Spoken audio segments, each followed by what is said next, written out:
Hello everyone, welcome to Guidely. So आप सभी लोगों ने थंबनेल में देखा होगा कि रोहित सर लेके आए हैं आप सभी लोगों के लिए मोस्ट कंफ्यूजिंग स्टेटमेंट पार्ट 4। सबसे पहले मैं सॉरी बोलूंगा यार, पार्ट 4 लाने में थोड़ा सा लेट हो गया। जस्ट बिकॉज ऑफ रफ्तार बैच के लिए मैं प्रिपेयर कर रहा था चीजें। ये मेरा पर्सनल नंबर है, इस बैच के बारे में कोई भी इंफॉर्मेशन चाहिए हो आप ले सकते हैं, ठीक है। तो ये मोस्ट कंफ्यूजिंग स्टेटमेंट पार्ट 4 में हम लोग क्या करने वाले हैं, कुछ स्टेटमेंट है उनको देखेंगे। ये सीरीज मैंने स्टार्ट की है ये ध्यान रखते हुए कि जो भी स्टूडेंट पजल में स्लो है तो वो कहाँ स्लो हो रहा है। मैंने ये चीज ऑब्जर्व की, उसने कहा कि लाइन को वो समझने में दिक्कत करता है, समझता है लेकिन वो क्या करता है, लेट समझता है और लेट इंप्लीमेंट करता है। मेरा टारगेट है कि आप लाइन को पढ़े और समझ जाए तुरंत, कि रोशन ने समझाया हुआ था लाइन। पजल से ही लाइन एक्सटेंड करके आपके सामने लेकर आता हूं। सबसे पहली लाइन आपके सामने यहाँ पे दिख रही है कि the number of floor, number of number of floor. यहाँ पे ये लाइन कह रही है कि the number of floor between P and Q is same as A and Q। तो इसका मतलब इन शॉर्ट ये हो सकता है, इस लाइन को मैं ऐसे भी लिख सकता हूं कि Q was exactly between A and P। इस लाइन को मैं ऐसे भी लिख सकता हूं। तो इसका मतलब ये हो गया कि Q जो है आपका ये एग्जैक्टली बिटवीन है A और P के बीच में। अच्छा, A और P के बीच में एग्जैक्टली है तो तुरंत दिमाग में बैठ जाना चाहिए कि A और P के बीच में सारी जितनी भी पॉसिबिलिटी मैं चेक करूंगा उसमें हम ऑड नंबर ऑफ पर्सन ही रखेंगे। तो between A and P odd number of person. अब सपोज यहां पे मान लीजिए कि आपके सामने क्यू कभी टॉप पे नहीं आ सकता, ये दिमाग में हो गया आपके। अगर पॉसिबिलिटी चेक कर रहे हो, अरे भाई क्यू कैसे टॉप पे आ जाएगा, क्यू टॉप पे आ जाएगा तो आपका बिटवीन में नहीं आएगा ना बॉटम में आएगा। बस ये याद रखना कि क्यू यहां, मान लीजिए अब आपके सामने क्यू यहां पर आ गया तो ए और पी के आने की संभावना कहां पे हो सकती है, ए या तो पी यहां पे हो सकते हैं। ए का गैप देखिए क्यू है तो ए का गैप देखिए ए और पी यहां पे होंगे। तो ये एग्जैक्टली बिटवीन है। अभी देखो ए और पी के बीच में कितने नंबर ऑफ पर्सन है, एक दो तीन, तीन है। तो हमेशा याद रखना ऑड नंबर ऑफ पर्सन ही आएगा।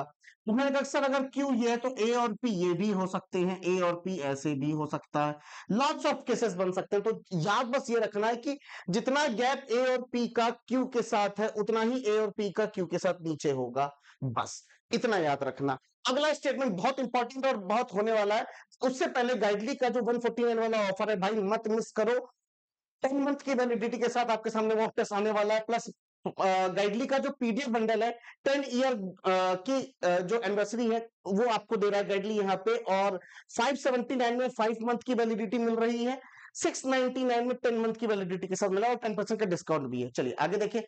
ये लाइन यार बहुत कंफ्यूज करती है। एक बच्चा बोला था सर एटलीस्ट एटमोस्ट वाले में, एटलीस्ट और ये वाली लाइन याद रख लो कि भैया ये लाइन दोनों सेम होती है। लाइन क्या कहती है कि at least 2 people live above P, कम से कम दो लोग अबव पी होंगे ही होंगे। अबव पी कितने लोग हैं, दो लोग। तो याद रखना पी कभी भी यहां नहीं आ सकता, कभी भी पी यहां नहीं आ सकता। बस तो इसका मतलब पी यहां से लेके यहां तक कहीं पे भी पी को कर सकते हैं। कम से कम दो लोग अबव पी, कम से कम दो लोग। तो अगर मैंने पी को यहां लिया तो दो लोग तो है ना कम से कम, ठीक है। और पी कहीं पे भी आ सकता है, यहां आ सकता है, यहां आ सकता है, यहां आ सकता है और यहां आ सकता है। इस लाइन को पढ़े, not less than 2 people above P, मतलब दो से कम लोग नहीं होने चाहिए अबव पी। तो दो तो हो सकते हैं, तो दो से लेस मतलब क्या होगा, जब मैं पी को यहां कहीं प्लेस करूंगा तो दो से ऊपर एक लोग हैं, जो कि कंडीशन कॉन्ट्राडिक्ट कर रही है। तो ये एटलीस्ट और नॉट लेस देन बराबर होता है। बट देखे रहना, यहां पे मैंने 2 का एक एग्जांपल लिया, यहां पे 3 भी हो सकता है, 4 भी हो सकता है, कुछ भी हो सकता है, ठीक है। ये मेरा रफ्तार बैच है, प्री मेंस दोनों के लिए, IBPS clerk mains, IBPS PO mains, SBI PO mains, SBI clerk mains, सबके लिए काम आएगा। 299 का बैच है। अगर कोई क्वेरी चाहिए तो मेरा नंबर यहाँ पे दिया हुआ है, आप देख सकते हैं 9140600668, कॉल करके पूछ सकते हैं या मैसेज कर सकते हैं व्हाट्सएप पे। एटमोस्ट, एटमोस्ट मतलब maximum 2 people above P, maximum 2 people हो सकते हैं। बट अगर मैंने पी को यहां लिखा तो क्या सर होगा, बिल्कुल सही है, करेक्ट है। मैक्सिमम दो बोला है ना तो दो बन सकते हैं, यहां बिल्कुल सही है, यहां बिल्कुल सही है। लेकिन अगर मैंने पी को यहां लिखा तो पी के ऊपर कितने लोग हो गए, 3 लोग हो गए। ये लाइन कॉन्ट्राडिक्ट कर गई, यहां पे नहीं हो सकते। इसने बोला मैक्सिमम 2 लोग होने चाहिए तो हम 3 लोग डाल दिए।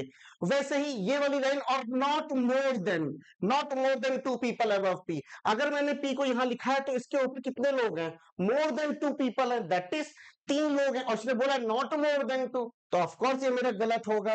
तो ये लाइन एटमोस्ट और ये बराबर सेम होती है, तो कभी भी कंफ्यूज मत हो जाना, सोचने मत लगना, एग्जाम में फट से पढ़ा, खत्म किया गेम। ठीक है, तो यही था आज के मोस्ट कंफ्यूजिंग स्टेटमेंट में। हम अगला टारगेट लेंगे पार्ट 5 में वैकेंट का कंसेप्ट लेके आएंगे। ठीक है, मजेदार। 1 वैकेंट, 2 वैकेंट और 3 वैकेंट, मैक्सिमम 3 वैकेंट तक आपके एग्जाम में आ सकता है ना। तीनों वैकेंट का कंसेप्ट, सारी चीजों सीखेंगे। बस इसी तरह प्यार दीजिएगा, कमेंट करिएगा अगर कोई भी दिक्कत हो तो। और जितने भी पार्ट है मैं सब पार्ट को डिस्क्रिप्शन में दे देता हूं, और मैं अपने बैच का भी लिंक डिस्क्रिप्शन में आपको दे दूंगा। Bye bye, take care and have a nice day.